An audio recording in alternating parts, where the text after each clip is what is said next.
Hi guys, it's Tyler from Tyler Has Words. Let's get into what I'm going to say on today's video. The Burbs. It might be the greatest quarantine movie of all time. If nothing else, we can all agree it represents the pinnacle of Tom Hanks' career.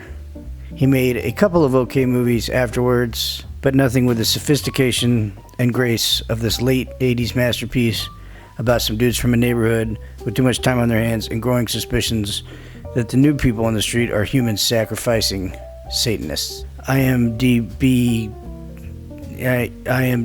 gives it a score of 6.9. Right?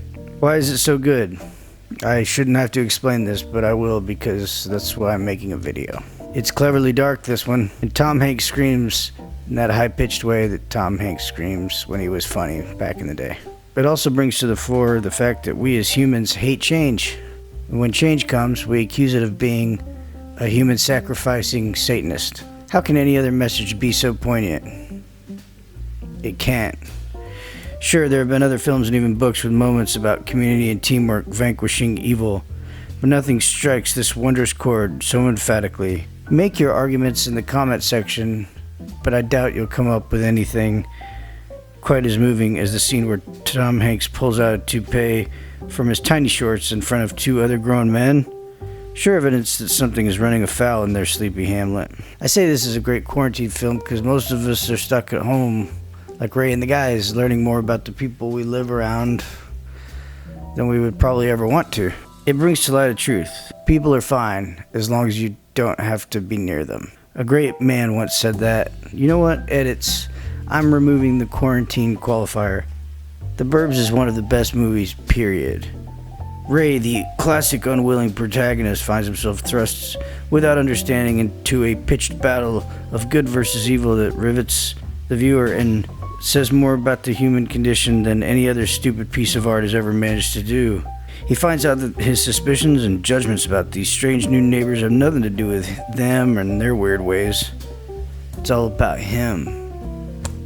The normal way of living, cutting the grass, driving the minivan, cleaning the gutters, your wife and 2.5 kids, which was a thing when people had 2.5 kids somehow mathematically. That was the crazy life. That was the crazy life. Or is it? Because it turns out that these neighbors that they were suspicious of actually are human sacrificing Satanists. See what I mean though? It's the ambiguity that sets this apart from all the other trash out there. Did Casablanca have a scene where the main character has to crush empty beer cans in his hands to manifest the impossible strain associated with living around other people? No, it doesn't. I've seen Casablanca several times. It lacks that scene. Maybe this movie just gets to me personally, the fact that I live on an idyllic street in Chicago that is actually so stupidly overpriced they make 4,000 people that all hate and annoy each other live in one block. Well, I try not to let my own emotions affect what I say on this webpage cast blog. Sometimes I have to be real. So there it is, The Burbs. I don't recommend it for children. It has some dark stuff, even though it's a comedy. But I also don't recommend it for children because it's too deep for anyone to understand who's under the age of 35 and hasn't been disappointed by life. This is Tyler Has Words. Cheers. See you after.